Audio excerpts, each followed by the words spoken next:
ఓం నమో వెంకటేశాయ. ఈ మధ్యకాలంలో శ్రీకాకుళం జిల్లా పలాస దగ్గర కాశీబుగ్గ అనేటువంటి ప్రాంతంలో ఒక వెంకటేశ్వర స్వామి ఆలయంలో ఒక దుర్ఘటన జరిగింది. దర్శనానికి వెళ్ళిన భక్తులు చాలామంది తొక్కిసలాట జరిగి చనిపోయారు, అనేక మంది గాయపడ్డారు. ఇది చాలా బాధాకరమైన సంఘటన. ఆ శ్రీ మహావిష్ణుమూర్తి చనిపోయిన వారందరికీ కూడా ముక్తిని, మోక్షాన్ని ప్రసాదించాలని మనస్ఫూర్తిగా కోరుకుంటూ, మరి యొక్క విషయంపై చాలామంది ఆలయ యజమాని వ్యతిరేకిస్తూ ఆయనే సరైన శిక్షణా చర్యలు, క్రమశిక్షణ వంటివి అక్కడ పాటించకపోవడం వల్ల జరిగిందని చెబుతూ ఉన్నారు. అసలు విషయానికి వస్తే కనుక ఆ ఆలయం ఆయన చాలా శ్రద్ధాభక్తులతో నిర్మించారు.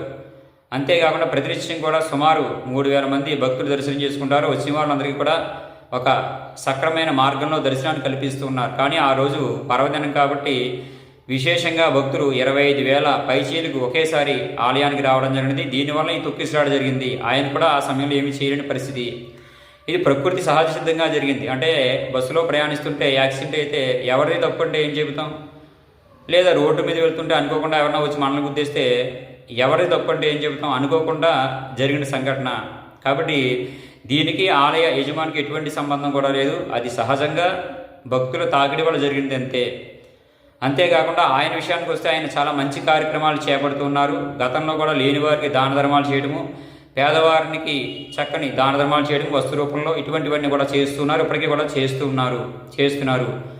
అంతేకాకుండా ఈ ఆలయాన్ని కూడా ఒక మంచి ఉద్దేశంతో నిర్మించారు. అనగా ఒకానొక సందర్భంలో ఆయన తిరుమల వెళ్ళి అక్కడ దర్శనం బాగా అవ్వకపోతే తల్లిగారికి అది చెబితే తల్లిగారే మన గ్రామంలో ఒక చక్కని ఆలయాన్ని నిర్మించుకుంటే మనకే కాకుండా ఇలా దర్శనం బాగా అవ్వలేని భక్తులంతా కూడా ఇక్కడే దర్శించుకుంటారు. అంతేకాకుండా తిరుమల వెళ్ళలేని భక్తులు ఇక్కడ స్వామిని దర్శించుకుంటారు అని చెప్పి సాక్షాత్ తిరుమలలో ఉండేటువంటి నియమాలతోనే ఆలయాన్ని, ఆ స్వరూపాన్ని అక్కడ నిర్మించి భక్తులకి చక్కటి అవకాశాన్ని కల్పించారు.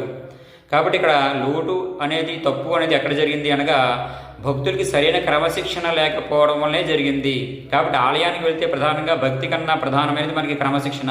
కాబట్టి క్రమశిక్షణ ఎక్కడ లేదో అక్కడ అన్నీ కూడా ఇబ్బందులకు గురవుతారు, అనేక రకాల కష్టాలు వస్తాయి. దానికి ఉదాహరణే ఈ ఆలయంలో జరిగిన తొక్కిసలాట. కాబట్టి మనమే దర్శనం చేసేసుకోవాలి, మనకు దర్శనం అయిపోతే సరిపోతుంది, ఎదుటివారు ఏమైపోయినా పర్వాలేదు అనుకుంటే ఇటువంటి తొక్కిసలాటే జరుగుతాయి. కాబట్టి ఏ ఆలయానికైనా కావచ్చు, ఏ క్షేత్రానికి వెళ్ళినా సరే ఒక క్రమశిక్షణ అవసరము. జనం బాగా ఉంటే కనుక కొద్దిసేపు వేచి ఉండండి, లేదా మీకు కంగారుగా ఉంటే కనుక వెళ్ళిపోండి ఆలయం నుంచి బయటికి. మన పరిసరాల్లో ఉండే ఆలయాలు, ఏదైనా చిన్న ఆలయాలు దర్శనం చేసుకోండి, లేదా ఇంట్లోనే నమస్కారం చేసుకోండి. అంతేకాని ఇటువంటి ప్రయత్నాలు చేసి అనేక రకాల ఇబ్బందుల పాలు ఎవరూ అవ్వద్దు.